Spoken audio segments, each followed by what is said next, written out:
Shalom, shalom. Il est merveilleux, lui qui nous a aimés d'un amour véritable, le Père qui nous a rassemblés. Et nous l'avons toujours dit, à chaque fois que le Père rassemble ses enfants, c'est pour leur faire du bien.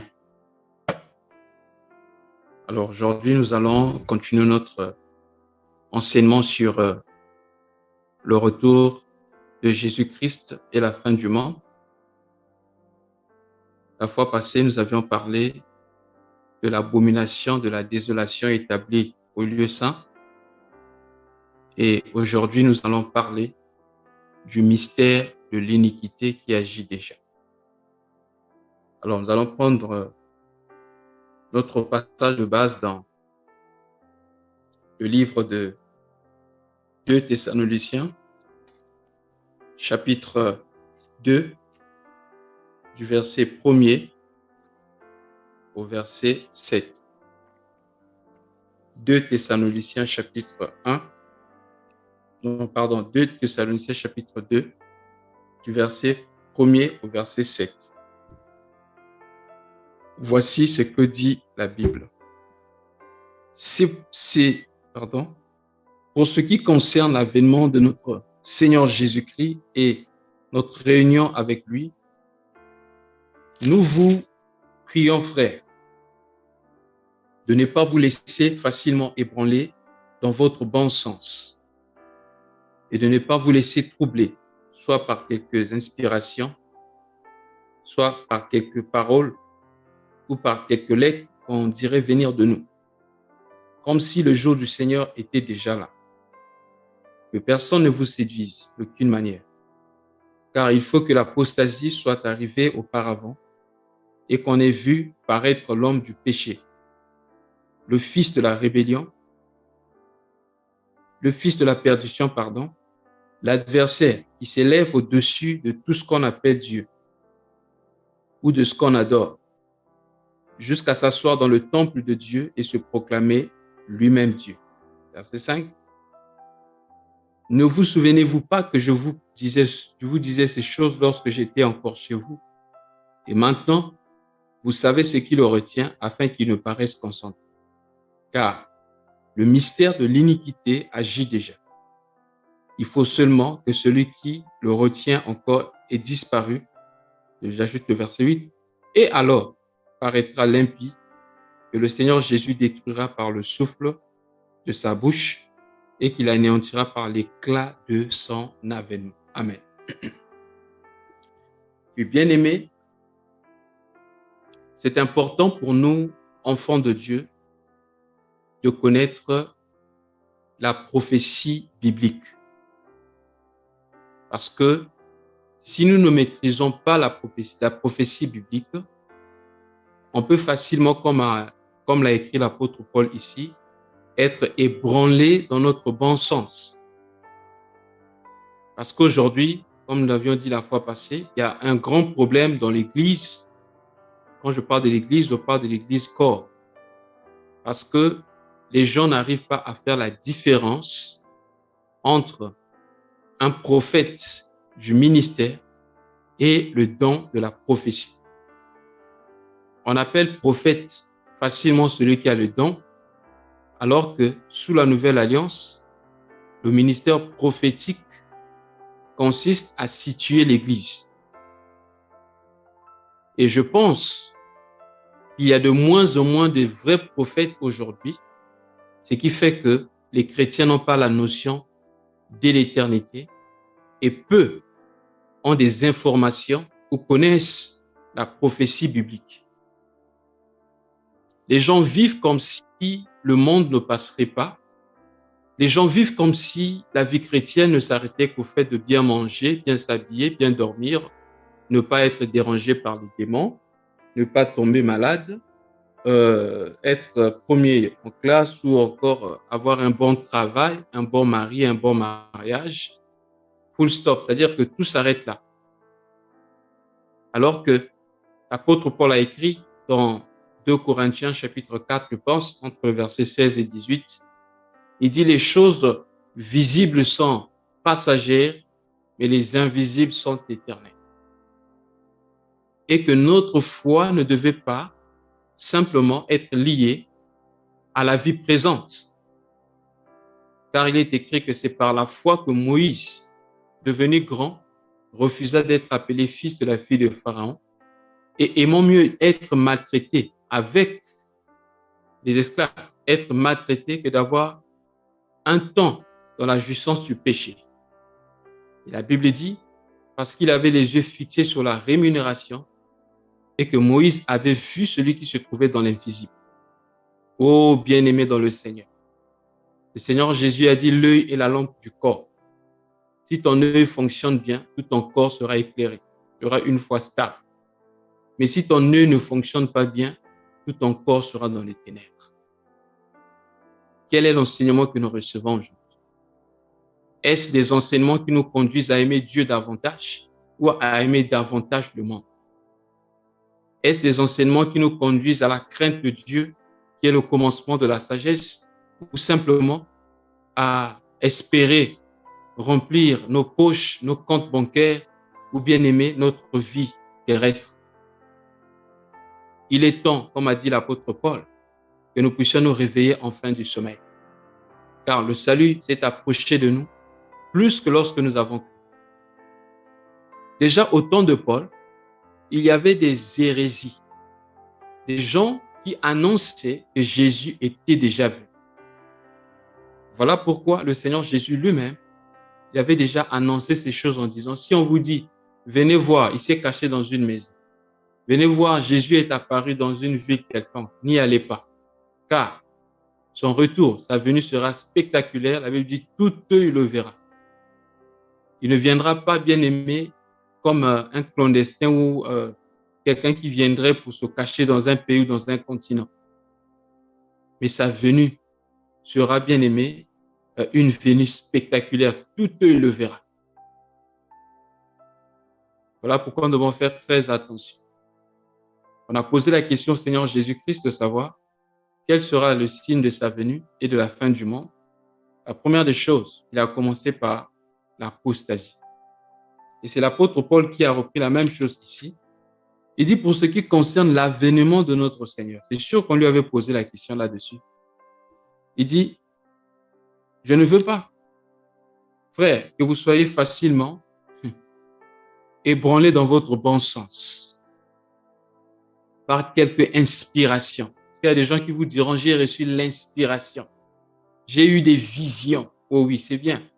Mais si ta vision ne concorde pas avec la parole de Dieu, il faut la mettre de côté. Si ton inspiration ne concorde pas avec la parole de Dieu, il serait plus prudent de la mettre de côté, de peur d'être égaré. Parce que la Bible dit, d'autant plus que nous tendons vers la fin, nous devons nous attacher aux choses que nous avons entendues, de peur d'être éloignés loin d'elles. Hébreux chapitre 2, verset 1. Donc, on peut facilement s'éloigner de la vérité sans qu'on ne le sache. Alors, Paul va dire ceci. Pour que Jésus vienne, il faut premièrement qu'on ait vu l'apostasie, la séduction, l'abandon de la foi authentique. Ensuite, qu'on ait vu physiquement l'antichrist. Parce qu'il y a aussi une doctrine aujourd'hui des gens qui disent que non, voilà, Satan est déjà descendu sur terre. Parce qu'on a lu dans le livre d'Apocalypse, on dit malheur à la terre car le diable est descendu vers vous. Bien aimé, c'est des choses à venir. Ce n'est pas bien aimé ce qui se passe dans le présent. C'est comme l'antichrist. L'antichrist n'est pas encore venu sur la terre. L'homme du péché, le fils de la perdition. Lui, on le verra. Il va, là, il dit qu'il rentrera dans le temple et il va se proclamer lui-même Dieu. Je vais ouvrir une parenthèse ici. En effet, quand Christ va venir, il viendra, bien aimé, à la deuxième moitié, lorsque, bien aimé, l'antichrist va commencer à persécuter et Christ viendra, bien aimé, pour sauver Israël. Qu'est-ce que nous voulons dire? En effet, l'antichrist, dans sa première moitié, parce que la Bible dit qu'il aura un règne, bien aimé, il va régner pendant 7 ans. Voilà pourquoi on parle un temps des temps et la moitié des temps. Donc, pendant 7 ans, il va régner. À la première moitié des temps, il va emmener la paix. La Bible dit, quand tous les hommes diront paix et sûreté sur la terre, alors une ruine soudaine s'abattra. Donc, la première moitié, c'est quelqu'un qui va emmener la paix. Et on va le prendre pour un homme de bien. Vous voyez, actuellement dans le monde, vous n'aurez jamais la paix partout sur la terre. Ça n'existe pas. Mais quand l'Antichrist viendra, la première moitié, bien aimé, qu'est-ce qu'il va faire? Il va d'abord apporter la paix. Voilà pourquoi la Bible dit qu'il fera alliance avec plusieurs en peu de temps, en une semaine. Voilà pourquoi dans tout ce que nous sommes en train de voir aujourd'hui, nous verrons tout à l'heure, tout ce qui se fait dans le monde aujourd'hui, c'est en effet pour préparer le terrain pour recevoir l'Antichrist. Par le principe de la mondialisation qui se définit comme le rassemblement du monde. C'est-à-dire que le monde devient comme un marché. Le monde devient comme un petit village. Dans le monde, vous trouvez les mêmes institutions. Dans le monde, vous trouvez dans chaque pays les mêmes valeurs. On veut bien aimer que tout le monde puisse avoir les mêmes valeurs, la même vision, les mêmes normes, avec ces organismes internationaux qui vous imposent les choses. Et on veut que tout le monde pense pareillement, tout le monde accepte tout. Parce que lorsque l'Antichrist viendra, bien aimé, il faut qu'il trouve le terrain bien préparé. Il sera non seulement un gouverneur mondial dans le domaine politique, mais bien aimé aussi dans le domaine religieux. Voilà pourquoi vous allez constater que dans le livre d'Apocalypse, on parle de 2 bêtes. Il y a une bête qui sort de la mer, mais il y a une autre bête qui sort de la terre. La Bible dit les eaux que tu as vues, Apocalypse chapitre 15, 17 ou 17, 15, on dit les eaux que tu as vues, ce sont des langues, des peuples et les nations. Donc, là, on parle du pouvoir du monde. C'est-à-dire que ça sera un homme qui va venir gouverner la politique. Mais d'un côté, la bête qui sort de la terre, la Bible dit qu'il avait les cornes comme un agneau, mais de sa bouche, il parlait comme un dragon. Cela parle du faux prophète. Le Seigneur Jésus a dit, les faux prophètes auront l'apparence de la piété, mais au-dedans, ce sont des loups ravisseurs. Donc, il aura l'apparence de l'agneau, mais de sa bouche, il parlera comme un dragon. Voilà pourquoi la Bible dit ici qu'il va proférer même des malédictions et insulter même le Très-Haut, se proclamant lui-même Dieu. Et c'est à ce moment-là qu'Israël va se rendre compte que si cet homme-là était vraiment le Messie, certainement, il ne peut pas prendre la place de Dieu ou insulter Dieu. Quand Israël va chercher à lui donner le dos, il va commencer à persécuter Israël. C'est comme ça que le Seigneur Jésus viendra. Et bien aimé, pendant que l'Antichrist sera sur terre, l'enlèvement a déjà eu lieu. Voilà pourquoi c'est très important de comprendre ces choses. Mais la Bible dit, puisque l'Antichrist, en ce qui concerne l'Antichrist, c'est des choses à venir. Mais présentement, qu'est-ce qui se passe? Qu'est-ce que nous devons savoir? La Bible dit, sachez que le mystère de l'iniquité agit déjà. C'est ce que l'apôtre Paul dit. Donc, si au temps de Paul, le mystère de l'iniquité agissait déjà, ça veut dire que à notre époque, aujourd'hui, en 2022, le mystère de l'iniquité est en train d'agir, de continuer à agir, et même plus encore. Lisons un peu 2 Thessaloniciens chapitre 2. Je vais lire ça dans la version Parole vivante.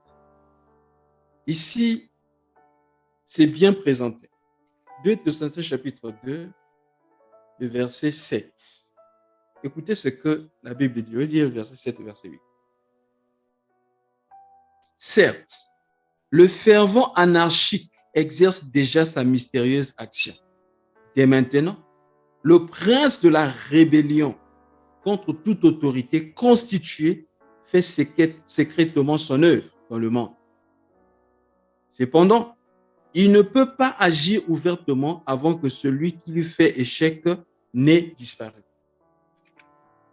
Mais dès que celui qui le retient aura été écarté, l'impie se dévoilera et entrera publiquement en scène. Le Seigneur Jésus lui-même le fera périr par un souffle de sa bouche. Il le réduira à l'impuissance par le rayonnement de son avenir. Vous voyez, il ne peut pas agir ouvertement parce que, frère, il y a la présence de l'Église sur terre. Cependant, il va agir de façon secrète. La Bible nous parle du mystère de la piété. C'est quoi le mystère de la piété? C'est la manifestation visible de Dieu. Donc, si à côté il y a le mystère de l'iniquité, il y a aussi le mystère de la piété.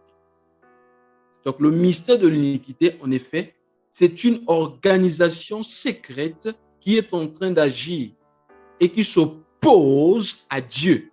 En effet, c'est cette organisation qui prépare l'arrivée de l'Antichrist. Voilà pourquoi la Bible dit « Ne vous conformez pas au siècle présent ».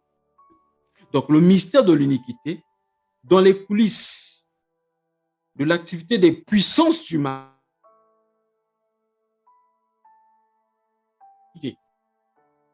voilà ce que nous devons retenir. Le mystère de l'iniquité s'oppose à la vérité, au plan, aux normes et aux lois de Dieu. Voilà son but. Depuis la création jusqu'à nos jours, Satan va chercher toujours à s'opposer à Dieu. Voilà pourquoi, dans le monde, de plus en plus, il y aura des lois qui vont combattre la loi de Dieu. Dernièrement, j'ai suivi à la télé comment les gens étaient tourmentés parce que tout le monde voulait qu'on puisse légaliser la loi sur l'avortement. On pense que c'est illégal que les gens ne puissent pas avorter librement. C'est-à-dire que détruire la vie. Voilà pourquoi on a changé même des thèmes. On ne peut pas appeler l'enfant qui est dans le ventre par enfant, on appelle fœtus, comme c'était quelque chose. Frère, j'aimerais nous rappeler ici, celui qui a avorté n'est pas différent de celui qui a tué un homme avec une arme. Un homme, par exemple, de 30 ans en utilisant une arme. C'est la même chose. Si vous lisez dans Psaume chapitre 139,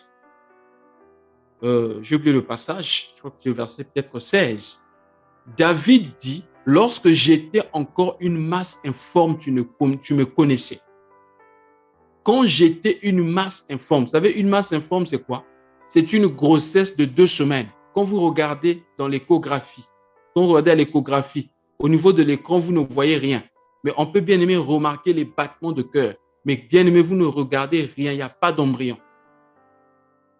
Mais David, il dit, tu me connaissais. Oh, bien aimé dans le Seigneur. Faisons très attention. N'acceptons pas tout. Il y a 2 jours, j'étais scandalisé. Bien aimé, en suivant la télé, les publicités, surtout sur des chaînes françaises, je ne sais pas, bon, comme nous sommes dans la zone francophone, mais surtout sur ces chaînes, la majorité des publicités, on montre des hommes de même sexe qui s'embrassent. Bien aimé dans le Seigneur. Des hommes, 2 hommes qui veulent s'embrasser, 2 femmes qui veulent s'embrasser. En effet, c'est quoi? On veut que vous puissiez vous habituer à voir ces choses. Comme c'est un tabou dans certains coins du monde, alors on fait passer ce genre d'images afin que vous puissiez vous habituer. Bien aimés, faisons très très attention avec les médias. Pourquoi? Parce que la vie d'un homme est bâtie par ce qu'il entend souvent et par ce qu'il voit souvent. Tu deviens ce que tu vois. Médias. Ceux qui ont des enfants, ne permettez pas que vos enfants suivent n'importe quoi. Parce qu'aujourd'hui, l'initiation passe maintenant, bien aimé, même par certains dessins animés. Vous allez constater dans le monde, aujourd'hui, la majorité des films et séries qui ont plus, que les hommes suivent plus aujourd'hui, c'est les séries ou les séries qui sont beaucoup sponsorisées. C'est les séries dans lesquelles, ou les films dans lesquels on fait la promotion de la magie ou de la sorcellerie, ou bien aimé, où l'immoralité sexuelle est à un niveau élevé. Et aujourd'hui, dans toutes les publicités pratiquement, on doit laisser une femme à moitié nue. On fait la publicité de la voiture, c'est la femme qui est à moitié nue. J'étais scandalisé. Même un biscuit, on met une femme à moitié nue. Bien-aimé dans le Seigneur, ce sont des messages qu'on fait passer. C'est la promotion, en fait, de l'immoralité sexuelle. Et nous sommes à cette époque aujourd'hui. Oh, bien-aimé dans le Seigneur. À une époque où les hommes peuvent changer le sexe qu'ils veulent. Un homme décide de devenir une femme décide de devenir un homme. On met des hormones pour faire pousser. Oh, bien-aimé, je ne sais même pas comment expliquer ces choses. Mais ces choses devraient attirer notre attention. Le mystère de l'iniquité agit déjà. Ce mystère en préparation, de plus en plus, il y aura des lois qui vont s'opposer à la loi de Dieu. Voilà pourquoi nous devons faire très attention. Ce mystère dans le monde, bien-aimé, a apporté depuis la nuit des temps, depuis jusqu'à aujourd'hui, a apporté beaucoup de changements. Hier, on définissait le mariage comme l'union entre un homme et une femme. Aujourd'hui, la définition a changé. C'est l'union entre deux personnes. Dans le registre au niveau du genre, il n'y avait que deux genres, hommes et femmes. Et bien aimé, il y a un troisième qui s'est ajouté. On n'est ni homme ni femme. On parle des transsexuels. D'où viennent ces choses? C'est le mystère. Dans la pratique, lorsque ce mystère agit, bien aimé, ce mystère, apostasie. Vous savez, généralement, l'apostasie au sein de l'Église, puisque nous parlons de l'apostasie, c'est l'abandon de la foi, donc il s'agit de l'Église. Au sein de l'Église, l'apostasie aura deux dimensions. La première dimension sera, bien aimé, une apostasie théologique, c'est-à-dire un détournement, un rejet de la vérité au sein même de l'Église. C'est-à-dire un rejet soit d'une partie de la vérité ou carrément de la totalité de la vérité. Et c'est ce que nous voyons aujourd'hui. Frère, on ne peut pas modifier la parole de Dieu. Parce que l'apôtre Paul disait, nous ne sommes pas de ceux-là qui falsifient la parole. La parole n'est pas falsifiable. La parole n'est pas modifiable. Lorsque nous modifions la parole, bien aimé, nous chassons Dieu de nos églises. Vous savez, vous vous rappelez comment le péché est rentré dans le monde? C'est parce que Ève avait modifié la parole. Parce que quand le diable viendra, il viendra toujours chercher à mettre en doute la parole de Dieu. Quand il s'est approché de la femme, il dit, est-ce que Dieu a-t-il réellement dit, vous ne mangerez pas de tous les arbres du jardin? Dieu n'avait jamais dit ça. Mais la femme va dire, Dieu a dit, vous pouvez manger de tous les arbres. Mais quant à l'arbre qui est au milieu du jardin, la femme dit, nous n'en touchons point et nous n'en mangeons point, de peur que nous mourions. Vous voyez, elle a ajouté et elle a enlevé de la parole. C'est comme ça que le péché est entré. Dieu n'avait pas parlé de toucher. Vous pouviez toucher l'arbre, mais pas manger de l'arbre de la connaissance du bien et du mal. Mais elle a ajouté pour donner certainement un accent plus fort. Il y a des gens comme ça. Pour donner un accent plus fort à la parole, ils sont capables d'ajouter à la parole ou donner même des faux témoignages. Bien aimé, c'est très dangereux. On ne peut pas aider Dieu. Si nous voulons que les gens soient libres et que les gens bien-aimés soient libres du monde du péché, et les gens connaissent la délivrance, on n'est pas obligé d'ajouter au témoignage ce qui n'existait pas ou à la parole ce qui n'existait pas. Disons exactement ce que Dieu nous a dit et nous verrons la gloire de Dieu. Elle a ajouté, non, Dieu a dit que nous ne touchons point. Et elle dit, de peur que nous mourions. Bien-aimé, quand on dit de peur, c'est une probabilité. Alors que Dieu avait parlé d'une mort certaine. Le jour où vous en mangerez, vous mourrez. Et elle dit de peur, donc on peut ou ne pas mourir. Et c'est comme ça que le péché est entré.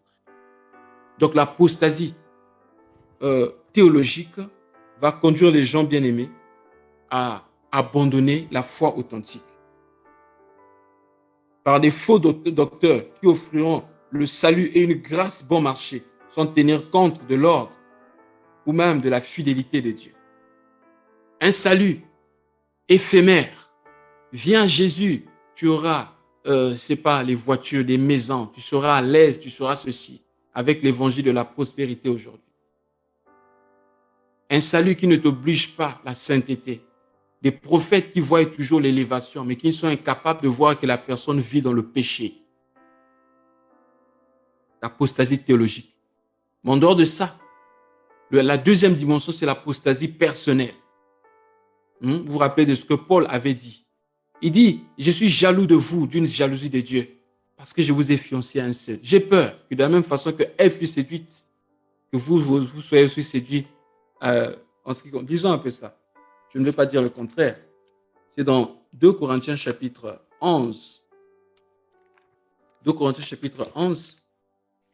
Vous allez voir ici la séduction que Paul présente ici dans 2 Corinthiens chapitre 11. Bon, je commence directement à partir du verset 2 jusqu'au verset 4. La Bible dit ceci. Car je suis jaloux de vous d'une jalousie de Dieu, parce que je vous ai fiancé à un seul époux pour vous présenter à Christ comme une vierge pure. Toutefois, de même que le serpent séduisit Ève par sa ruse, je crains que vos pensées ne se corrompent et ne se détournent de la simplicité à l'égard de Christ. Car si quelqu'un vient vous prêcher un autre Jésus, écoutez bien frère, si quelqu'un vient vous prêcher un autre Jésus que celui que nous avons prêché, ou si vous recevez un autre esprit que celui que vous avez reçu, ou un autre évangile que celui que vous avez embrassé, vous le supportez fort bien. Donc vous comprenez que depuis le temps de Paul, il y avait un autre Jésus qui était prêché, il y avait un autre esprit que les gens recevaient, et il y avait aussi un autre évangile qui était prêché. N'est-ce pas ce que nous voyons aujourd'hui? Un autre évangile qui a remplacé l'évangile de Christ, qui ne conduit pas à la repentance, qui veut seulement le bonheur matériel. Un autre esprit est prêché.